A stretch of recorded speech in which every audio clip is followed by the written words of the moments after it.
कालावारी Claas India 3300 ton का displacement है इसका, इसके बारे में बताइए। देखिए, हमारी 3 किस्म की पनडुब्बियाँ होती हैं। हाँ। जैसे मैंने आपको शुरू, एक SSBN होती है जो हमारा अरिहंत न्यूक्लियर। और अरिगत है।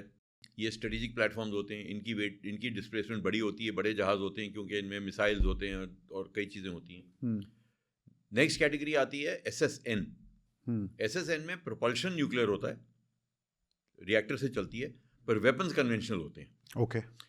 तो SSN जो है, that is a very very powerful naval weapon platform. It is probably the most powerful naval weapon platform in the world today. क्योंकि रिएक्टर है, इसमें कोई लिमिटेशन नहीं है स्पीड की, इसमें कोई लिमिटेशन नहीं है एंड्योरेंस की, इसमें 25 साल तक चल सकती है सबमरीन पानी में। Human endurance is the only endurance which matters in this, and these are very very powerful. इन्हीं में अमेरिकन SSNs में टोमाहॉक्स हैं, all kinds of weapons are there. It's got the advantage of speed, so it is a very potent platform for any blue water navy. ये भी खाली 5 देशों के पास है, वही 5, US, रशिया, UK, फ्रांस और चाइना। इंडिया ने 1988 में एक लीज की थी रशिया से, चक्रा 1। वो आई 3 साल हमारे पास थी, हमने कई चीज़ें सीखी क्योंकि न्यूक्लियर सबमरीन एक बड़ा कॉम्प्लेक्स प्लेटफॉर्म है। कहा जाता है कि nuclear submarine is more complex than a spaceship. अच्छा। As a platform. तो to understand nuclear technology, first you have to understand submarine, कि सबमरीन कैसे चलती है। फिर आपको उतनी नॉलेज होनी चाहिए न्यूक्लियर टेक्नोलॉजी कैसे इस्तेमाल करनी होती है, क्योंकि ये दोनों चीज़ें इसमें हैं। अनलाइक न्यूक्लियर रिएक्टर्स बाहर जो बड़े बड़े होते हैं, यहाँ एक छोटा सा रिएक्टर है जो आपके सबमरीन में है। सबमरीन पानी के नीचे है, इनक्लोज्ड एनवायरनमेंट है। इसका मतलब इस रिएक्टर में इतनी भी स्कोप नहीं होनी चाहिए कि कुछ गड़बड़ हो जाए। बिल्कुल। उस लेवल की आपको प्रिसिशन चाहिए इसमें।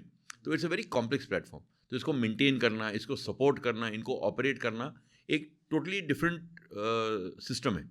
वो सीखने के लिए हमने रशिया से लीज की न्यूक्लियर सबमरीन, या रशियंस की हेल्प से हमने शोर इस्टेब्लिश किया कि भाई अच्छा सबमरीन जब वापस आती है तो क्या क्या चाहिए आपको शोर, रिएक्टर मेंटेनेंस के लिए, सबमरीन मेंटेनेंस के लिए, वो सब इस्टेब्लिश किया हमने।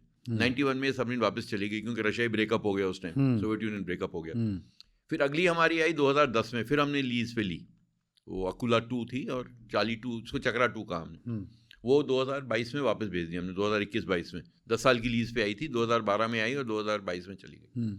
उससे हमने बहुत कुछ सीखा, और कई जो चीज़ें उससे सीखी हमने अपने अरिहंत प्रोग्राम में इनकॉर्पोरेट की, क्योंकि वो भी न्यूक्लियर प्रोपल्शन था। इसलिए आजकल हम इतनी कॉन्फिडेंस से न्यूक्लियर सबमरीन ऑपरेट कर सकते हैं इमीडिएटली आफ्टर कमीशनिंग, क्योंकि थोड़ा बहुत एक्सपीरियंस हमने रशियन सबमरीन से गेन किया। ये बड़ा अच्छा स्टेप था जो हमने लिया, कि सीधा हमने सोचा कि हम न्यूक्लियर सबमरीन बना लेते हैं। हमने पहले सीखा कि भाई न्यूक्लियर सबमरीन में होता क्या है, कैसे बनती, कैसे ऑपरेट होती है, क्या सोफिस्टिकेशन है, क्या सिस्टम्स हैं, क्या सेफ्टीज़ हैं, कैसे करते हैं, और फिर अपनी बनानी शुरू की। तो SSN अभी हमारे पास अपनी नहीं है, पर SSN का प्रोग्राम कई सालों से डिस्कशन में है। गवर्नमेंट ने 6 SSN के लिए हमने प्रपोजल नेवी ने दिया था, और 6 का in principle sort of approval है कि हाँ भाई इंडिया को 6 की ज़रूरत है। पर अभी अप्रूवल 2 का आया है। 2 का CCS cabinet committee on security 2 SSN approve कर दिए हैं। उनका डिज़ाइन का काम शुरू हो चुका है, और अगले 10-12 साल में ये सबमरीन्स ऑपरेशनल होंगी। और इसकी ज़रूरत इंडिया को आज नहीं है, हमारे पास ये ऑलरेडी होनी चाहिए थी अब तक। क्योंकि अगर हम ब्लू वाटर नेवी होना चाहते हैं और कैरियर नेवी होना चाहते हैं और चीन का मुकाबला करना चाहते हैं इंडियन ओशन में, तो हमको SSN की बहुत ज़रूरत है। क्योंकि SSN एक ऐसा प्लेटफॉर्म है जो, क्योंकि वो इतना वर्सेटाइल है, आप 25 नॉट की स्पीड में अंडर वाटर आप जा रहे हैं, तो मतलब एक दिन में आप 500 किलोमीटर, 500 नॉटिकल माइल कवर कर सकते हैं। 600-700 किलोमीटर एक सबमरीन कवर कर सकती है, किसी को नहीं पता कहाँ है वो। तो जो आपकी नेवी, जो आपकी अपोजिंग नेवी की जो कैरियर बैटल ग्रुप है, वो भी थोड़ा सहम के चलेगा कि शायद इनकी न्यूक्लियर सबमरीन यहाँ कहीं हो सकती है, कहाँ से आ जाए, यहाँ आ जाएगी। तो नहीं तो अगर आपको पता है न्यूक्लियर सबमरीन न्यूज, आप बोलते हो सरफेस नेवी इनकी कहाँ है, हमको सैटेलाइट बता देगी, और इनके पास कुछ है ही नहीं, तो अब हम जहाँ भी चाहें ऑपरेट कर सकते हैं। बिल्कुल। और चाइनीज जब carrier battle group Indian Ocean में आएगा, वो अपनी SSN लेके आएगा, तो हमारे पास भी ये काबिलियत होनी चाहिए कि हमारी जो कैरियर बैटल ग्रुप है वो इसके दबाव में ना आए कि भाई उनके पास है हमारे पास नहीं है। तो हमारे को भी SSN की बहुत ज़रूरत है। 2 का अप्रूवल हो गया है। ये एक टेक्नोलॉजी जो आपको कोई नहीं देगा, आपको खुद पूरी डेवलप करनी है। न्यूक्लियर कौन किसके साथ शेयर करता है। बिल्कुल। तो मेरे ख्याल से डिज़ाइन में तो हम काफ़ी आगे तक पहुंच गए हैं। हमारा एक वॉरशिप डिज़ाइन ब्यूरो है, उसने बहुत बढ़िया काम किया है कई सालों से। तो SSN हमारी 10-12 साल में आ जाएंगी। अब आते हैं हम कलवरी क्लास पे। हाँ। तो 1999 में हम सो सबमरीन इंडियन नेवी में पहली सबमरीन आई थी 1967 में, दिसंबर 1967 में पहली कमीशन हुई थी। ये थी एक रशियन फॉक्सट्रॉट क्लास सबमरीन। 467 और 69 के बीच में आई, फिर 472, ये 71 वॉर में इन्होंने पार्ट भी लिया, फिर 72 और 74 के बीच में 4 और आई। तो हमारे पास 8 फॉक्सट्रॉट क्लास सबमरीन थी।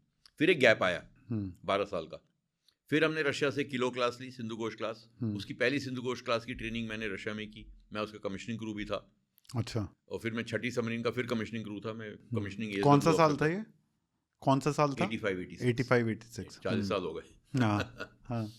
तो वो लेके आए। जर्मनी से 2 सबमरीन आई, 2 हमने इंडिया में बनाई 92 और 94 में, आयनिश, शाल्की और शंकर। और ये बड़ा पॉजिटिव स्टेप था कि हम इंडिया में 90s में खुद सबमरीन बना सकते थे। जर्मन डिज़ाइन था पर सबमरीन इंडिया में बनी मैज़गॉन डॉक्स में।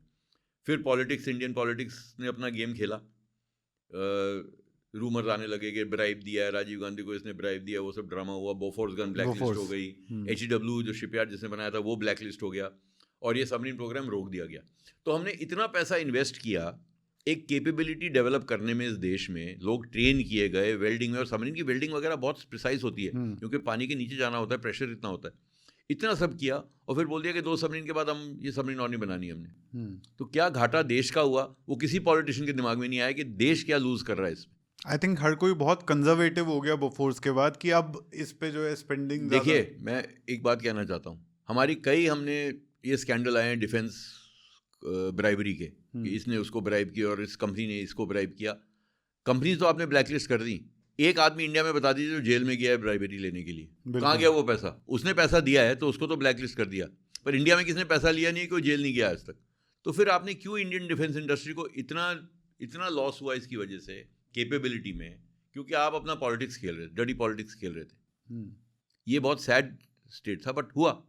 तो हमने वो केपेबिलिटी लूज कर दी, और फिर कोई सबमरीन नहीं थी हमारे पास नई। और 80s में, ये 90s में आई, फिर हमारे पास कुछ नहीं था। तो 1999 में एक 30-year प्लान बनाया गया इंडिजिनस सबमरीन कंस्ट्रक्शन का, कि हमको अब ऐसी काबिलियत आनी चाहिए अगले 30 साल में कि हम अपनी सबमरीन बनाएं, किसी फॉरेन कोलैबोरेटर के पास जाने की ज़रूरत ना पड़े।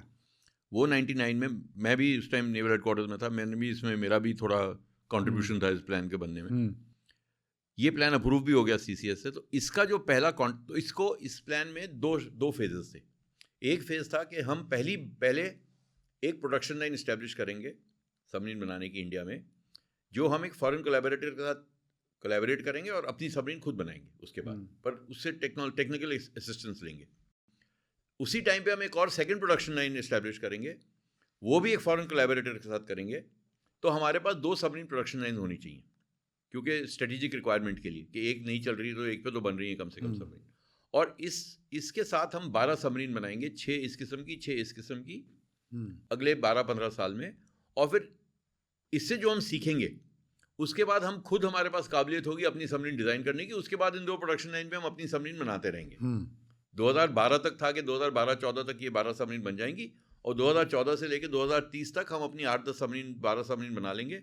तो हमारे पास 18-20 सबमरीन हमेशा मॉडर्न होंगी, और वो फिर प्रोडक्शन लाइन पे बनती रहेंगी। जब पुरानी डीकमीशन होती रहेंगी, नई वाली कमीशन होती रहेंगी। बिल्कुल। पर प्लान एक होता है और एक्चुअल इम्प्लीमेंटेशन दूसरा होता है। हाँ। तो 2005 में हमने कलवरी क्लास के लिए 6 सबमरीन का फ्रांस के साथ कॉन्ट्रैक्ट साइन किया। ये वो सबमरीन है ये, पर इनमें भी बहुत डिले हुआ। जो सबमरीन 7 साल में बनी थी वो 12 साल में बनी। तो 2017 में पहली सबमरीन कमीशन हुई, INS कलवरी।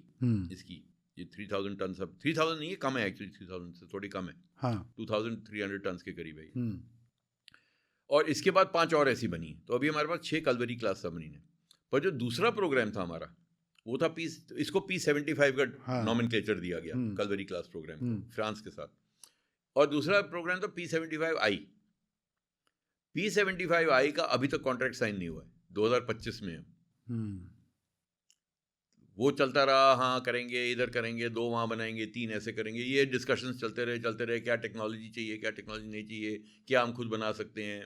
ये this went on for almost 10-15 years, the discussion went on. Now we have reached a stage where perhaps, from what I read in the newspapers and the media, I think by next year we should at least have chosen who we are building the submarine with and how the program will go.